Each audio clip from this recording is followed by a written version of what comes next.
So thank you everyone for joining us this morning to talk about Canada, It's More Than Snowbirds. I am Chris Leggett. I'm the program manager at the Central Florida International Trade Office, which is one of the co-sponsors of this event. I also am the vice chair for trade policy of the Central North Florida District Export Council, as well as a member of the Canada-Florida Chamber of Commerce, which helped promote this event. CFITO helps to connect Central Florida businesses to the opportunities in the global marketplace.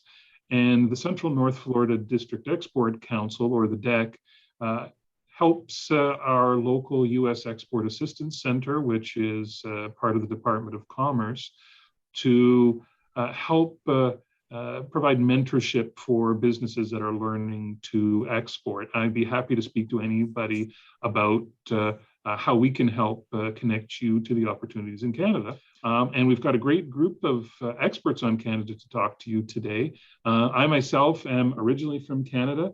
Jean-Pierre with the Consulate-General is, of course, from Canada, and Tracy is a locally engaged officer with the Department of Commerce in Ottawa. And I guess we'll have to make Ashley an honorary Canadian, given how much she does to help move trade smoothly between our two countries. So first, we'll hear from Tracy Ford of the U.S. Embassy in Ottawa today about why Canada is a great market for Florida exporters, particularly when you're looking to export for the first time. Tracy joined the U.S. Commercial Service in March 2007 after serving the United States Department of State for 5 years as a procurement agent. An economics graduate of Carleton University in Ottawa, her background in the private sector with Newbridge Networks Corp. And Nortel Networks has provided her with the skills and experience necessary to work in her capacity as National Coordinator for the Information Communications Technology sector. Tracy is also the team lead in Canada, helping U.S. companies resolve commercial diplomacy issues, including addressing foreign regulatory trade barriers and policies, ensuring compliance with bilateral and multilateral trade agreements, and eliminating or reducing threats to U.S. business interests. Following Tracy, Jean-Pierre Hamel of the Consulate-General of Canada in Miami will present on how your business can connect with some great Canadian business opportunities. Jean-Pierre has been part of the Canadian Trade Commissioner Service for more than 25 years and has been stationed, in addition to Ottawa headquarters, in 12 different missions on 4 continents. He was recently Consul General for Canada in Monterrey, Mexico, and has been in Miami since 2019. And last but definitely not least, Ashley Crow of JF Moran will talk about how to ensure your exports to Canada move smoothly and reliable to your customer. Ashley is a logistics manager at JF Moran corporate office headquartered in Smithfield, Rhode Island. Ashley majored in business and social responsibility and graduated from the University of Massachusetts with a BA. She holds a 6 Sigma Yellow Belt certification. She's also IATA and IMDG Hazmat certified and is the IAC TSA coordinator for JF Moran. Ashley has over 14 years of experience working for a freight forwarder and customs broker, working in various roles in business development, imports, and exports. Ashley currently oversees the border cross shipments to and from Canada for all of JF Moran. So thank you all for joining us today. And without further ado, let's hear from Tracy about the Canadian market. Thank you very much, Chris, and thanks to everybody for joining us today.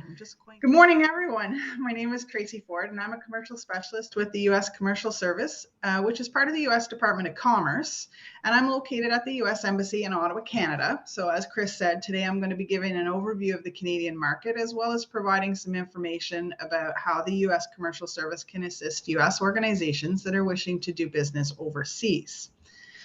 I have a tendency to talk a little fast, so hopefully I can make up some of the time that we lost. So jumping right in to my presentation, Canada is the 2nd largest country in the world by landmass. There are 6 time zones, 10 provinces, and 3 territories. At the same time, although Canada is large, the population is only roughly 1/10 the size of the United States, with 38 million people. So Canada is physically bigger than the United States, but only has a fraction of the population. Moreover, though the sheer scale can seem a bit daunting, about 80% of the population lives within 200 kilometers of the US-Canada border. The largest population lives in Ontario with almost 13 million and Quebec with almost 8 million. The border with the United States is the longest land border in the world, which is great for US business. For Canadian consumers, it's easy to access the United States to do business, to travel for shopping, or to even pick up parcels just across the border. For you folks in Central Florida, that's most evident by the flocks of snowbirds that are heading your way about this time of year. In fact, Canadians and Canadian businesses purchase more goods and services from the United States than any other country in the world. In terms of the Canadian government, the capital is in Ottawa, Ontario, and it's the seat of the federal government. Toronto is very often considered to be the economic capital of Canada, much like Shanghai is for China. The current Prime Minister is Justin Trudeau. However, Canada is a federal parliamentary democracy, which functions under a constitutional monarchy. So what that means is that the Queen of England, Elizabeth II, is the head of the government in Canada, but delegates her authority to a Governor General, whose role is mostly ceremonial at this point. There are two official languages at the federal level in Canada, English and French, and this is going to be a really important note for you if you're planning on doing business in Canada.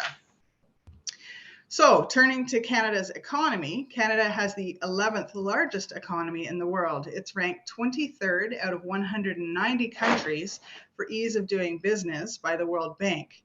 Canada's GDP is over $1.5 trillion and is forecast to grow by almost 6.5% in 2021.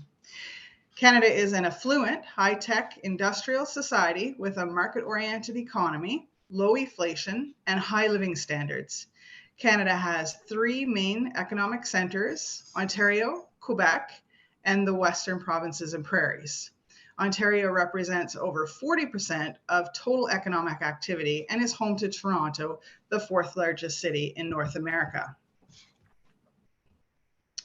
In terms of the US-Canada bilateral trade, we share the world's largest, most comprehensive economic relationship, valued at $1.6 trillion. $615 billion in goods and services and $983 billion in bilateral investment. Canada was the US's largest goods export market in 2020, despite a decline in trade due to COVID-19 pandemic. In 2020, US goods exports to Canada decreased by $255 billion. That's down 12.7% from 2019, but it's also up 24% from 2009. Regarding the trade of services during the pandemic, Canada was the US's second largest services export market in 2020 after the United Kingdom. US services exports to Canada decreased to $55 billion, which is down 22.8% from 2019. Just as Canada is a priority market for the United States, the US market is of great significance to the Canadian economy. Approximately 75% of Canada's exports are destined for the United States, and 20 US states name Canada as their number one source of imports. The US market accounts for nearly 19% of Canada's GDP. In terms of investment, Canada is now the United States' second largest source of foreign investment after Japan, with an investment position valued at $569 billion. Representing 12.3% of total 2020 inward FDI in the United States. Canadian investment supports over almost 680,000 US jobs. On February 23rd, President Biden and Prime Minister Trudeau launched the roadmap for a renewed US-Canada partnership to address priority areas of mutual concern, including COVID-19, economic recovery, climate change, clean energy, security and defense, diversity, and inclusion, and partnering on global issues. As part of the roadmap, CS Canada has identified and assembled a team around the three priority topics of the partnership: building back better, accelerating climate change ambitions, and bolstering security and defense. If you have any interest in these topics and would like to discuss them a little further, please let me know and I'll be happy to introduce you to one of my colleagues. So how is all of this information relevant to you? In 2019, 224 countries and territories received exports from Central Florida, and 9 countries were the destination of over $100 million in exports from Orlando. Canada is Orlando's #1 export market, and with $239 million in exports in 2018. While the top 5 exports to Canada include electronics, industrial machinery, optical devices, automotive, yachts, and pleasure craft, we also received a ton of orange juice, live plants and cut flowers, plastic products, fertilizers, pharmaceuticals, and vegetables. So Central Florida companies that are seeking to expand their sales into foreign markets should definitely consider Canada. The Canadian marketplace is a highly receptive, open, and transparent market for US products, and our markets share many similarities, including a common business language, similar business practices, a strong legal framework, similar regulatory environments, and similar cultures. So although the United States and Canada share many similarities, Canada is not the United States, and there are some important market differences that I wanted to note here. So while we do share a common language and similar business practices, there are some specific, sometimes challenging factors with Canada being a bilingual country. This affects labeling requirements and knowing the unique business culture in Quebec. Sales and contractual terms are generally the same or very similar to US business practices. Market competitiveness is at the same level as it is in the United States, with strong local competitors in most sectors. One thing that US businesses should keep in mind is the sales taxes apply to most sales, although there are a few exceptions, but those are basically on non-processed food items. As mentioned, Canada covers a very large, sometimes sparsely populated territory, and this can cause some marketing and logistics challenges. Climate can also impact your sales, especially for areas in the far north, because products really need to be created to handle a lower to extremely lower temperature. The exchange rate plays an important role in the bilateral business relationship as well. End user prices of US products and services to Canadian customers can be substantially affected by exchange rate changes between the US dollar and the Canadian dollar. So although it's generally fairly stable, the exchange rate can fluctuate and has done so regularly. So if you choose to make sales to Canada in Canadian dollars, it's important to develop a hedging strategy to offset the exchange rate. If you're considering on using a distributor, there are few distributors that cover the entire country. What we normally suggest is that you get a distributor for each main area, and that would include Ontario, Quebec, and the Western provinces and the Eastern provinces. So Canada's non-resident importer program can provide significant opportunities as it makes the US seller the importer and the exporter of record, thus allowing all costs to the Canadian buyer to be paid upfront, and that offers a seamless transaction. The NRI program is most frequently used when you're selling direct to consumer. We do also recommend, where possible, to have local presence for solid business development. That could mean a local manufacturer's representative, a local partner, a full subsidiary, or a branch office. For online sales, you may also want to consider Canadianizing your website. And what I mean by that is basically including a French translation page or Canadian pricing. So with regards to regulatory compliance, Canada has a high degree of alignment standards and regulations with the United States. So as a general rule of thumb, products that need certifications in the US market must also obtain a Canadian certification from the corresponding Canadian authority. In some cases, like health food supplements, which is not regulated in the United States, it requires authorization from Health Canada before being sold in Canada. It's very difficult sometimes to tell what certifications you require, and that's something that our office can help you determine. Specialists like professional engineers, architects, welders that are certified in the United States will also probably have certification equivalency in Canada before they can work here. As mentioned, Canada is a bilingual country. At the federal level, Canada has 2 official languages, English and French. Over 20% of Canada's population have French as a first language. Although most other provinces and territories are predominantly English-speaking, Quebec is predominantly French-speaking. So I mentioned before that this is an important thing. So why is it important? It's because Canada has bilingual labeling and packaging requirements. Consumer goods shipped to Canada must comply with these regulations. Bilingual labeling in English and French is required for all consumer goods sold in the retail sector. The province of Quebec also requires that products sold there are that when they're labeled in French, that the use of French language is given equal prominence with any other language shown on the package. So if you're planning on doing business in Quebec, you will need to have some French language capacity. And again, that's something that our office can help you with. I just want to mention quickly the Canadian anti-spam legislation. So basically, it's a piece of legislation that's being put in place by the government, and it's significantly limits the way that companies can send commercial electronic messages like emails. Spamming is illegal in Canada. This legislation will affect your potential marketing campaigns. There are basically 3 requirements that you're going to need to follow. You must have the consent of the recipient before a commercial electronic message is sent to them. You must have identifying information in all commercial electronic messages, kind of like your signature line. All commercial electronic messages must also include an obvious unsubscribe mechanism. And all US companies that are doing business in Canada must comply with this legislation.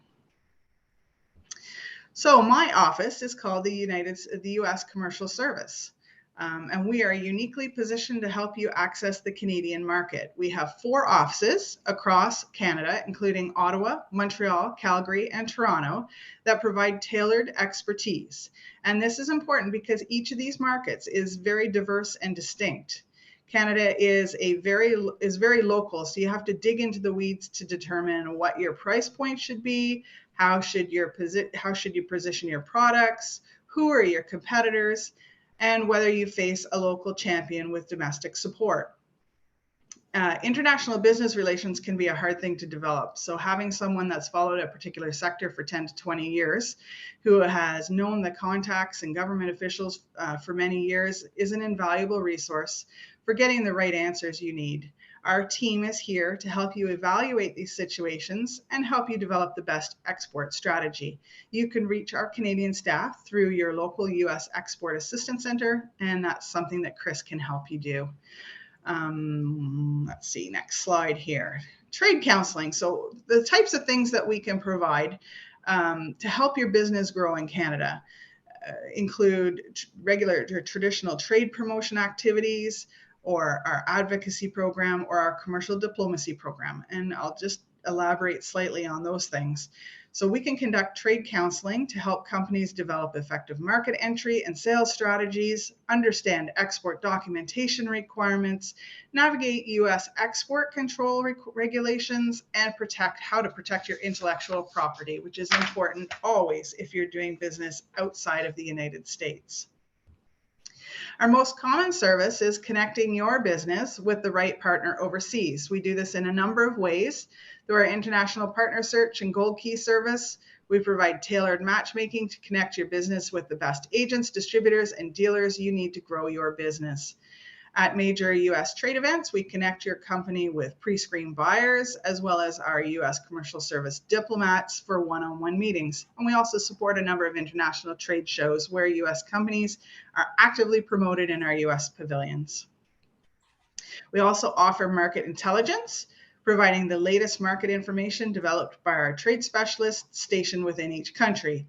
We offer initial market checks to gauge initial market potential and provide useful information on best prospects, financing, laws, and cultural expectations.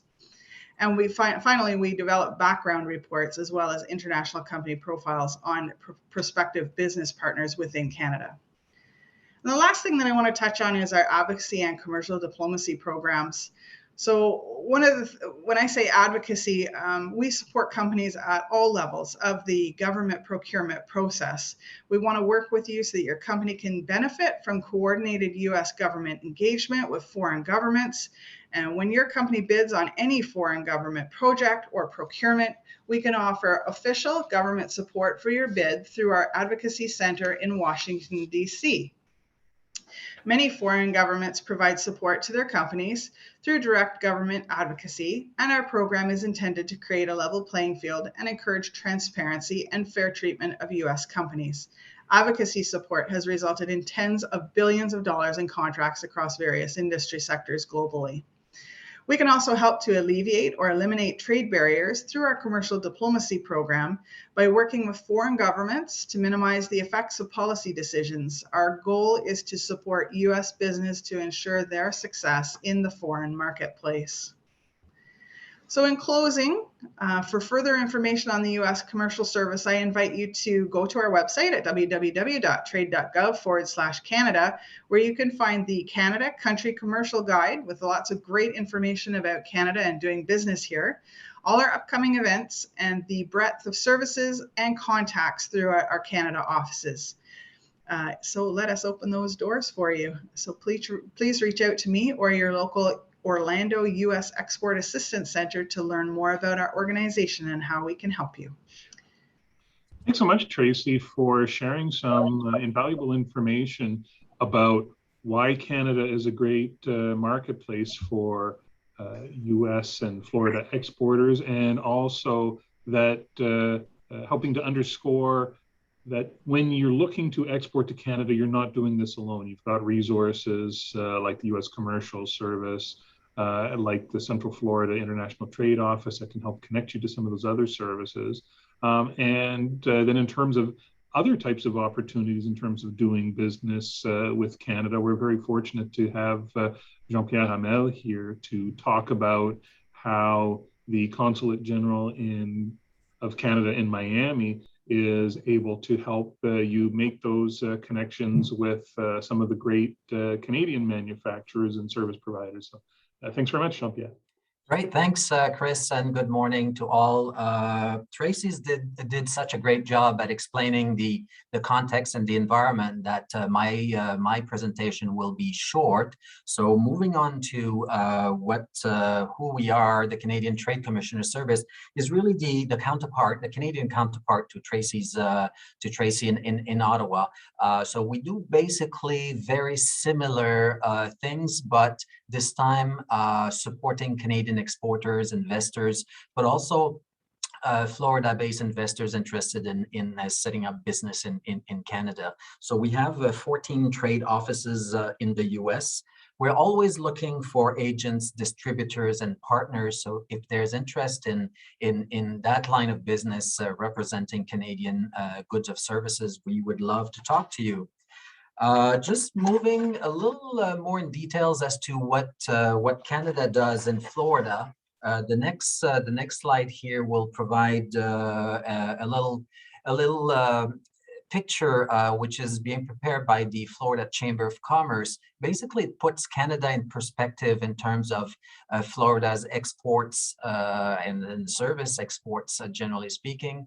Florida imports. The number of visitors, obviously, this is, Tracy's mentioned the Snowbirds at 3.5 million visits every year, which translates into billions of dollars into, spending, taxes being paid, and also residential real estate, among others.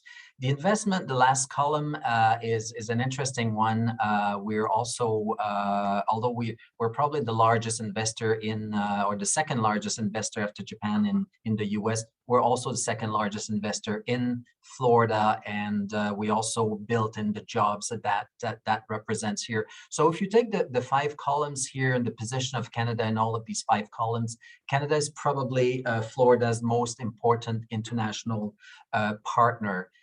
So moving on to the next slide is an idea of who's who in Florida in terms of corporate presence. Obviously, the largest Canadian banks are well represented. here people don't always know that they're Canadians, but they are. Just maybe highlight Emera towards the bottom part. Emera is the owner of TECO, Tampa Electric Company in Tampa. Obviously, CAE, which is also there, is a large aerospace and simulator company with very important presence in Florida. It's actually the largest defense contractor in the Tampa Bay area. So all this to say that about 500 companies, 2,500 location in Florida. So this is a bit more than just Snowbirds.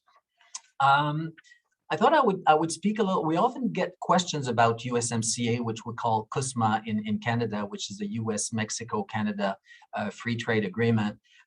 People often wonder, and exporters in particular, what it means. It did replace NAFTA as of last year. And basically, our answer to what are the changes is that there are changes, but it was mostly to modernize the old NAFTA. Because the key point here for exporters to Canada or for Canadian exporters to the US is that it still maintains 99% of goods trade that are duty-free, and it includes a few new chapters. And maybe just moving on to the next slide, which talks about the new chapters. The labor provisions are not so much for the US or Canada. It was really to address some issues in Mexico, particularly in the manufacturing sector. So that has been clarified and strengthened in USMCA. Automotive trade can get very complicated, but basically the USMCA requires a higher North American content. I think the key part is that digital trade was not addressed in the former NAFTA, and now it is. And it clarifies basically how you can, what can be done and not done in terms of data, for example. And as the joke says, when NAFTA was first negotiated in the 80s, Amazon was just a river. So that addresses some of the challenges of the new e-commerce economy. Finally, just at the bottom there, and many of you may be in that category, small and medium-sized enterprises, the new USMCA really addresses some of the needs for SMEs, particularly what they call trade facilitation, which basically simplifies some of the procedures. Things like certificate of origins now are simpler than they used to be. Also low value shipments, which is below $3,300, are also basically under a simplified reporting procedure. So that did help, but by and large, people that used to operate under NAFTA will not be totally lost on the USMCA because it keeps the same basis.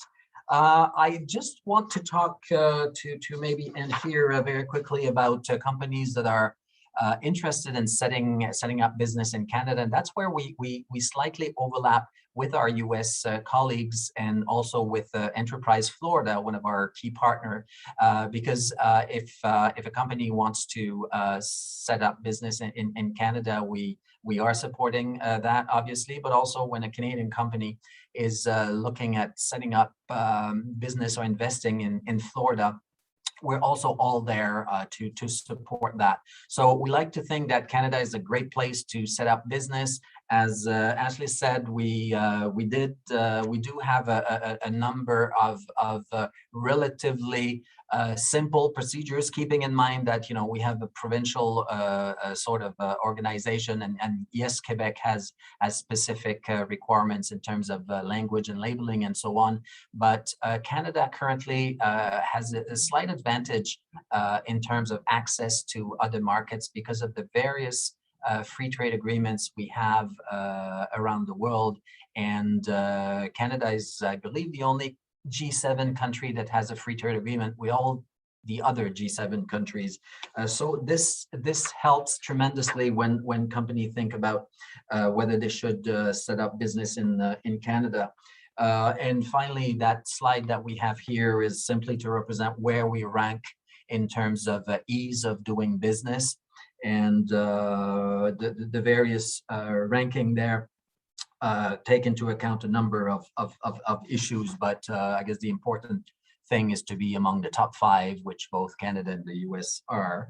So just to briefly mention some of the resources that are available to you to do business in Canada.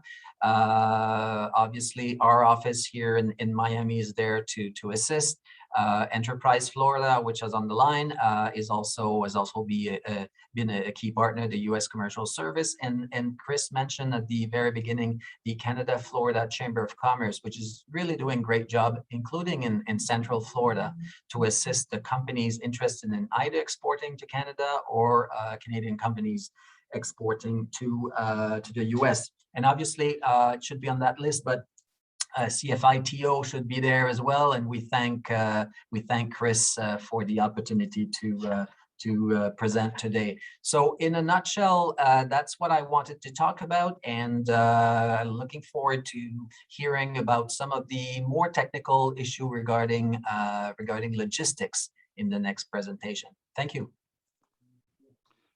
Thanks so much, Jean-Pierre. It's really great to see that there's opportunities not only to export to Canada, but also to do business with Canadian companies and learn about some of the really innovative products that are on offer from Canada. We're very fortunate to have the Canadian Consulate-General be such good friends, not just to CFITO, but to all business in Florida. So thank you for making a presentation today. And that brings us to Ashley Crow of JF Moran, who's going to talk about now how you've made your sale. How are you going to get your products to Canada? How are you going to move your purchases from the supplier in Canada to the United States? So thanks very much, Ashley. Morning. Thank you, Chris. Well, I've got some tough shoes to follow in after Tracy and JP's presentation. And I too, like Tracy, can sometimes talk fast. So my goal this morning is to kind of talk about some of the how to get started, whether you're new, whether you're experiencing challenges, look at how we would recommend working with a freight forwarder and a customs broker, and the value behind having someone work on your behalf and navigating this challenging landscape. We're also going to talk about 3 of the biggest issues that we see when we talk to clients, whether they're just starting out or existing challenges, if they've been doing business for years, and then some of the suggested best practices. So just to do a quick recap, my name is Ashley Crow. I'm the logistics manager here at JF Moran. We're a woman-owned customs broker, freight forwarder, and we're also an asset-based trucker. We have 8 offices across the United States, and I head up our border cross program that we have seen just blow up in the past 2 years, even during the pandemic, which is fantastic because in particular, there's been a couple of Florida companies that we've just seen their sales just skyrocket. And as Tracy and JP both mentioned, I can tell you for anybody that exports currently or you're thinking about exporting, Canada is the easiest country. When I talk to clients and they're like, oh, I'm not sure. I'm like, oh my goodness, like, you know, if you're exporting to other places, Canada is just very straightforward. So I'm excited to kind of share with you how you can kind of get started today. So the best place to start is to really ask questions, right? So when I talk to clients that are looking to start exploring opportunities in Canada, the first question you want to ask is who's going to be acting as your importer of record? In Canada, typically, you know, most of our clients, they're having the local Canadian business that's buying their products. They would act as the importer of record. However, some companies here in the US don't realize that they can actually act as a non-resident importer and be set up in Canada, which is a really nice benefit, especially if your end client doesn't currently work with a customs broker. The second piece that's critical is knowing that when you're exporting to Canada, it's just like any other country. In order to get your goods into the commerce, you have to make sure that the goods are cleared. So working with a local Canadian broker not only is going to help you with that smooth clearance process, but they're also going to be able to advise you if your documentation's in order, if you need a special permit. Some commodities require an import permit to get the goods across the border. If you qualify under the USMCA, where there's some tax advantages, right? And so it's really important to make sure that you have a good customs broker, whether here in the US that can leverage their relationships in Canada, or that your end client has a customs broker that they have an existing relationship with. Next big thing is you want to understand, especially during the purchasing process, who's going to pay for what. So a lot of times when I talk to clients, they assume that they just have to pay for everything. So it's, it's really important during the processing stage to make sure it's clear if, as the seller, if you're just going to pay for the transportation and the freight, versus the end receiver in Canada is going to pay for the clearance, duty, and taxes. So that's where Incoterms 2020 really come into play. So it's important to make sure that the buying terms are established in advance of moving your freight. There are three types of transportation that folks do utilize: air, ocean, and truck. Of course, all three have pros and cons. But the one in particular I want to focus on today is trucking. So a lot of folks believe that they need to, we think if something's critical, right? We've got to air freight it. We've got to send it overnight. We need it there the next day. Utilizing trucking has a lot of great options.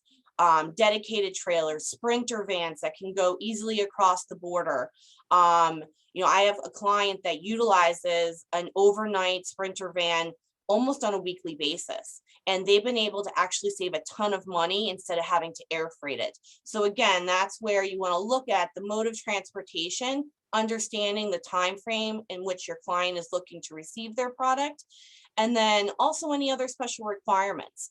For example, Canada has different holidays than we do here in the US. So it's important to understand if the facility might be closed. You don't want to be sending cargo during a holiday, because then your trucker might have to have a layover.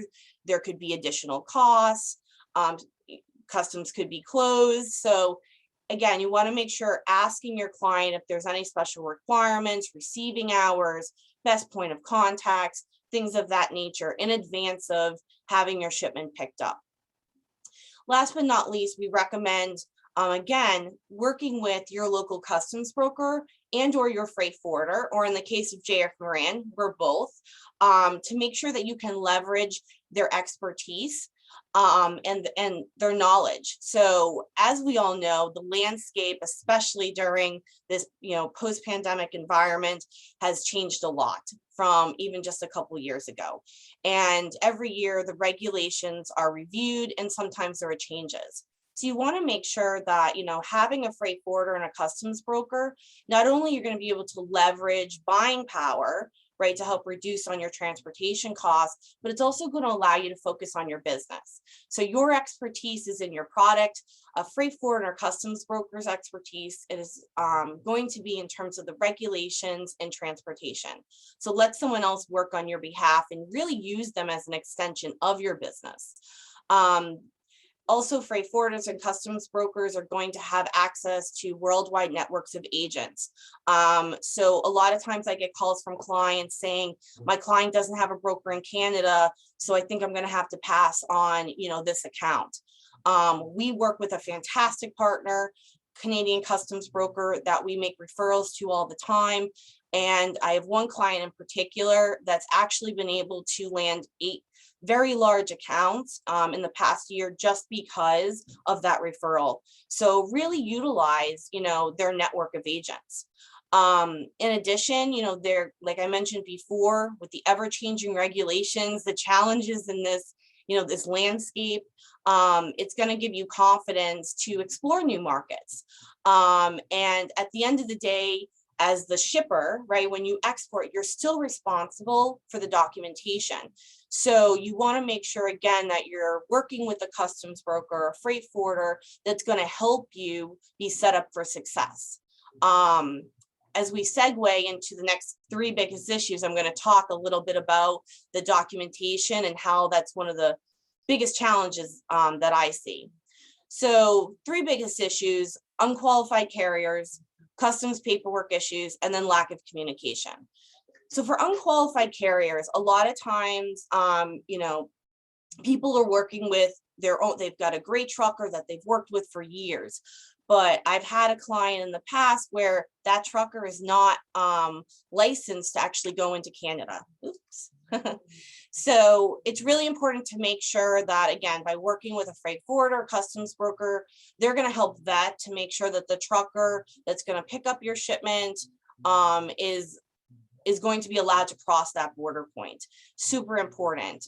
If a trucker can easily be turned away, if they're not allowed, if they have any type of criminal record, and that's just going to drive up your transportation costs. And especially in Florida, right? Who wants to send a shipment all the way up to the border and then have it come all the way back?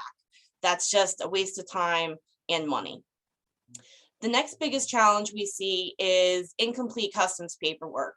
This can range from unclear product origin, not providing a certificate of origin, or filling out the USMCA certificate of origin form correctly. Shipping prohibited items. That list changes every year. So it's important to make sure that, again, you want to make sure your product is not on that list.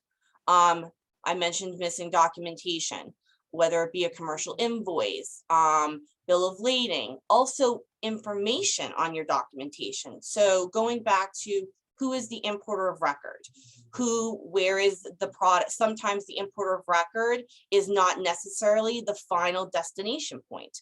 So making sure it's really clear on your paperwork for all the parties that are involved. We also recommend making sure that the customs broker who will end up clearing the goods is listed on that paperwork, both on the bill of lading and on the commercial invoice. The last thing is insufficient import permits. Sometimes clients will send cargo and they don't realize their commodity requires an import permit. Or they're sending cargo to the border, and again, no one's established that there's a customs broker. Maybe the buyer of your product has never had to register for a business number before with Canadian Customs. And again, it's really important to make sure all of this is ironed out prior to your freight being picked up. The last thing is just lack of communication. So a lot of times, I get calls from clients saying my freight's at the border and I need you to clear it. So as a U.S. customs broker, we can clear the goods coming into the commerce of the United States. But for freight going into Canada, you have to make sure that we have a Canadian customs broker lined up. And again, that's where we can help make a referral, or your local broker can help connect you, whether it be through Tracy or JP's office as well. So those are, again, the three biggest things you want to try to avoid. So let's get started. So as I mentioned, doing business with Canada is the easiest country in terms of exports. It's very easy to work with them. It's as long as you follow some of these suggested best practices, you'll be able to really eliminate, the possibilities of, penalties, and just delays and a lot of headaches. One success story I do want to mention is we actually had a Florida-based company 2 years ago come to us because they had one account that they had just landed, and it was a huge business for them. And they had sent a shipment to the border and it got rejected and it came back. The trucker didn't have the right paperwork. There was no customs broker set up. The client didn't want to deal with it. They expected our client to make sure that they took care of all the charges. So we worked with them to put together a standard operating procedure. And today their sales are over 300% higher. They have 8 new accounts, and they're just business. The accounts that they're landing in Canada are just exploding. And again, it's, just from, asking the questions, doing the legwork up front, they've been able to overhaul and really see the fruits of their labor. So last but not least, suggested best practices. We recommend implementing end user agreements where appropriate, just like we would recommend for any other export that you were handling to any other country. We recommend listing the broker and the importer of record on your bill of lading. This way, the broker information is clear to the trucker so they can communicate to get the border cross information. So hopefully by the time when they get to the border, everything is seamless, and you can also have a pre-clearance done, which to make everything go smooth. You want to make sure that the responsibilities are clear, documented, and outlined. So know your Incoterms, know the buying terms, and who's responsible for what charges. You want to communicate and share the documentation in advance.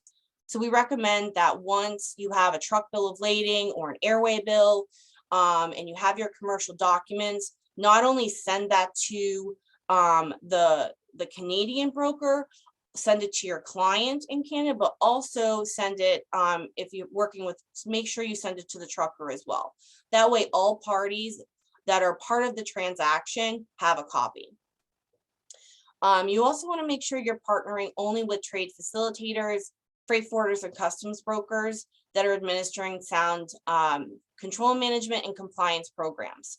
So both Canada and the United States have record keeping requirements. You want to make sure, again, that you're working with a partner that's going to help support good compliance. And last but not least, we do recommend setting up, a doing business with Canada standard operating procedure. It is a little bit different. It can be unique per each client. And if you have questions or you're not sure how to get started with that, I'll be happy, you can always reach out to me, and my contact information is listed on the last slide.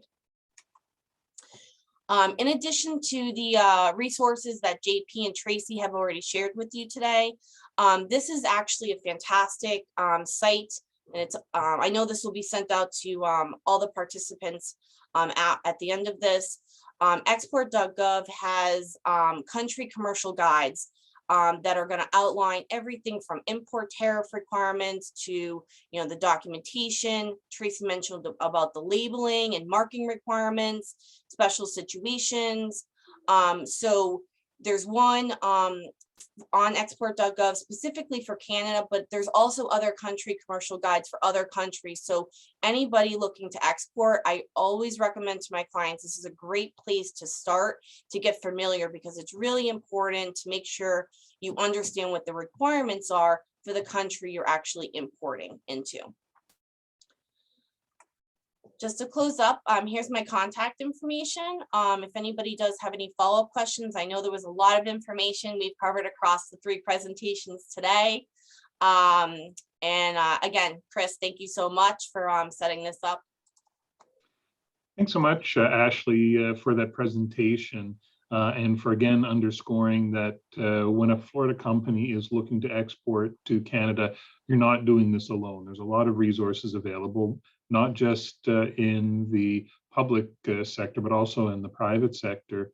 And JF Moran is one of those resources. We're also fortunate that Ashley's colleague, Mary Robbins out of Jacksonville, who is a fellow member of the District Export Council and a very active one, was one who made the connections. And that's certainly one thing I think all business people know about trade is everything's about connections and making the right ones. And you've got 3 great connections today. Sorry, are you able to unshare the screen so that we can get everyone on yes. here? One moment.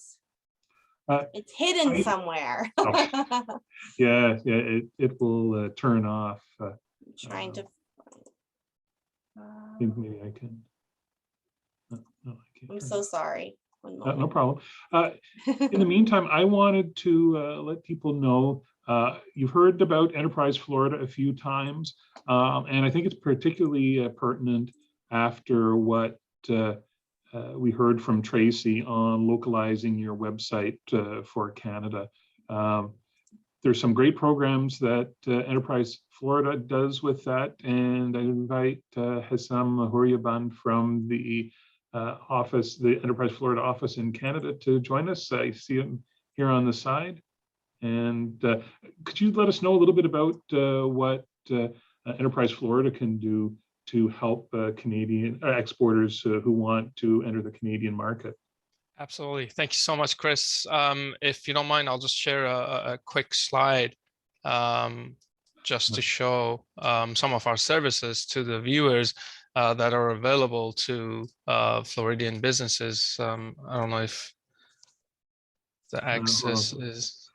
Sorry, I have to change the access on that. Just one moment. It's no problem. I don't want to take up Okay. too much time. It's fine. I'll just briefly go over. So again, thank you so much for this opportunity. It's a pleasure to be here. Enterprise Florida obviously is the trade and investment agency for the state of Florida, and we have 2 offices here in Canada, one in Toronto, where I'm director of the office, and then another one in Montreal.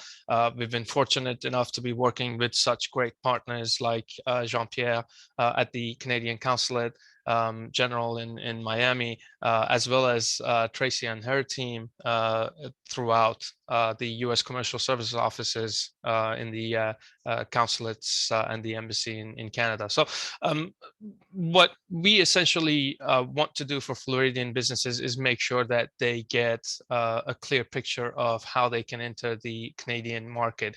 There are an array of support programs that are available to a Floridian business wanting to explore expansion, trade to Canada, be it from marketing strategy study to our actual virtual business matchmaking program. And most of these programs are either free or subsidized for Floridian businesses. So for example, under our virtual business matchmaking program, we actually go to market and find relevant B2B partners and meetings for a Floridian business looking to find distributors, partners in Canada. There's other support programs available, such as trade show participation, etc. And again, we've been doing this for the past couple of years. So if at any time there's a need to explore opportunities in the Canadian market, we'd be more than happy to work with any Floridian businesses that are interested in these types of services. Thanks very much, Hessam, and I'll send around Hessam's contact information with the information for participants after the event. As mentioned, this event is being recorded, and we'll have the opportunity to view this again afterwards. So if anyone is viewing this and wants to know more information, then please reach out to me at the Central Florida International Trade Office. I'd invite the other panelists to start their videos again and join us for a Q&A session. We'll try and keep this brief because unfortunately we started late. But I see I have a question already. Oh, sorry, I should say that anyone who does have a question, please post it in the Q&A box on Zoom. And my friend Vima, who is the president of the Asian American Chamber of Central Florida, one of our great partners here at the National Entrepreneur Center, is asking about what some of the most popular products that are exported from the United States to Canada. They normally work with Asian countries. I think would be interested in how do they find out what opportunities they could pursue in Canada. So probably best to start off with Tracy on that one.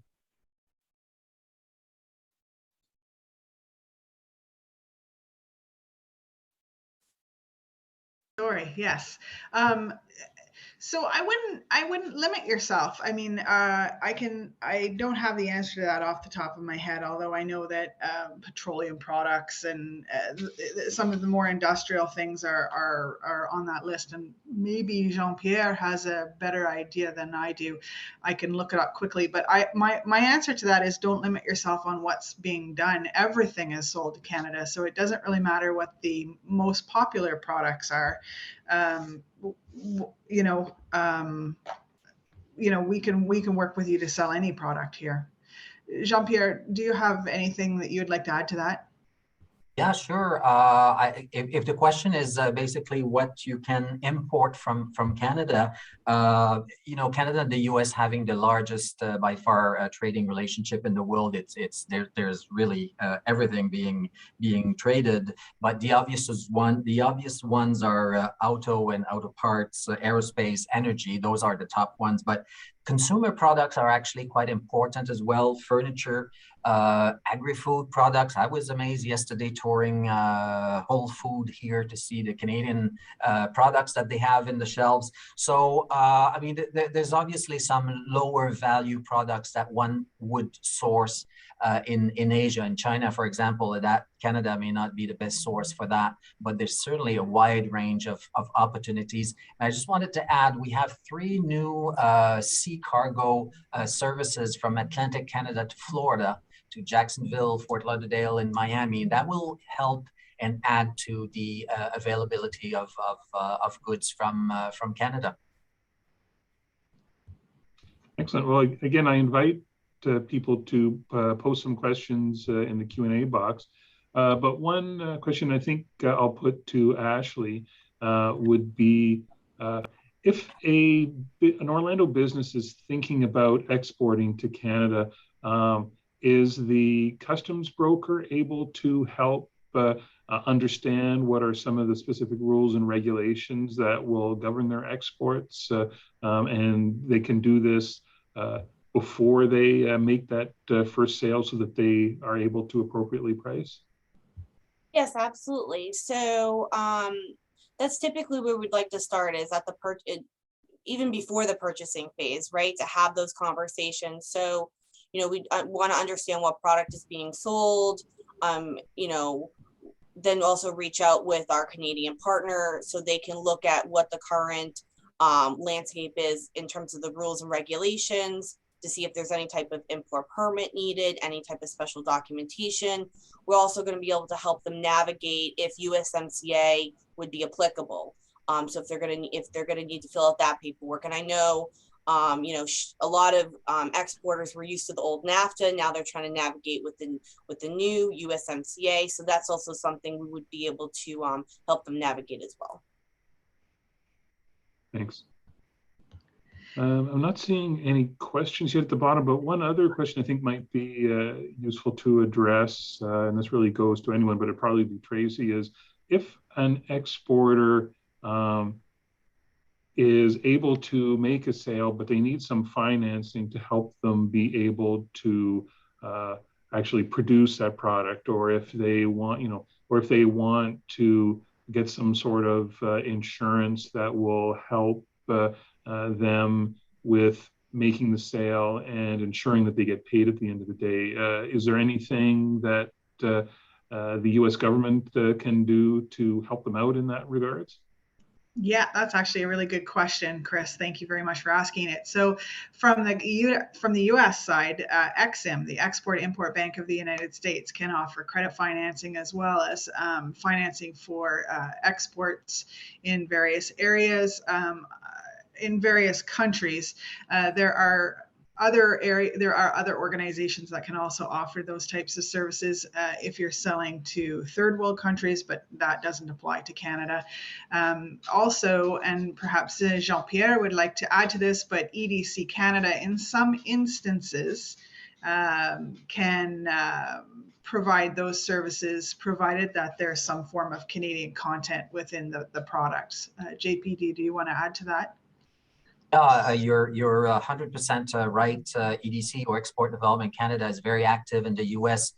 They have a regional rep in Atlanta covering Florida. So that's assisting Canadian companies to secure export finance. But they're also interested in talking to US buyers in offering some sort of lines of credit, for example, that will ensure that the financing is not an issue when they are looking at a transaction with a Canadian supplier. It also applies to infrastructure projects, which is something we do quite a bit here in Florida. Excellent. Now I see we have a question from Deb Moon asking about product registration, and I am going to provide you with the ability to ask the question live, Deb, because I know your products are very specific, and so you may want to have a follow-up on that. So is there anything additional you want to put to the question, Deb? No. Can you hear me? Yes, we can. Thank you. Okay. Just mostly since we are hazardous chemicals, I know that there are specific registration problems or challenges, perhaps, in Canada, and I would like to know who we can contact to speak with about that. So Chris, I might as well just take that. So Deb, our office in Ottawa can help you with that. I can help you with that. You're probably going to have to register with the Health Canada to have your product certified sold in Canada. But depending on what the product does, there may be other agencies as well. So if you have my contact information, please feel free to drop me an email when we're done here, and I'll get right back to you. We can work through it together. Thank you. Yeah, No Deb's problem. product is a fuel additive. It's very well known here in Central Florida. So yeah, thanks very much for that question, Deb. I don't see any other questions for anyone here.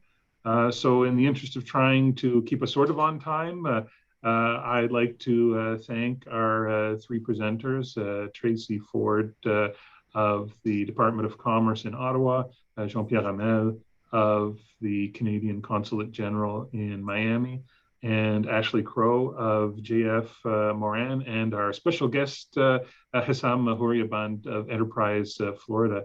Thank you all for helping to let the many businesses know that exporting really can be part of their business growth strategy. Importing is a great way to add value to the local economy here, and moving products and investments across both sides of the border really do benefit everyone in both Florida and Canada.